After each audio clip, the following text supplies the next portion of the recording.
Hello everyone. In this tutorial I will show you how to install CAVS Adsorption Evaluation. After downloading and extracting the file, double-click on the CAVS setup file. Because the antivirus software is active, the file will be scanned for viruses. And an error will probably be raised, which will depend on the antivirus software you have installed on your device. Wait for the antivirus software to scan the file.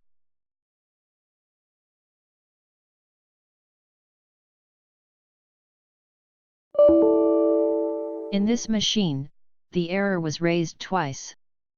Just wait for the antivirus to finish scanning. At this point, the installer will request administrator permission to continue the software installation.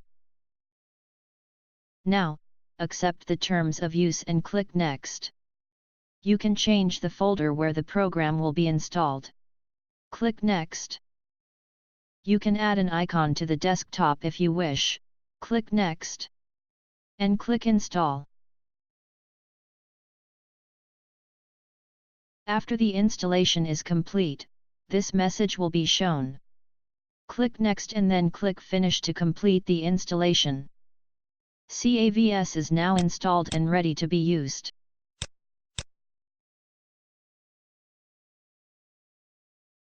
Thanks for watching.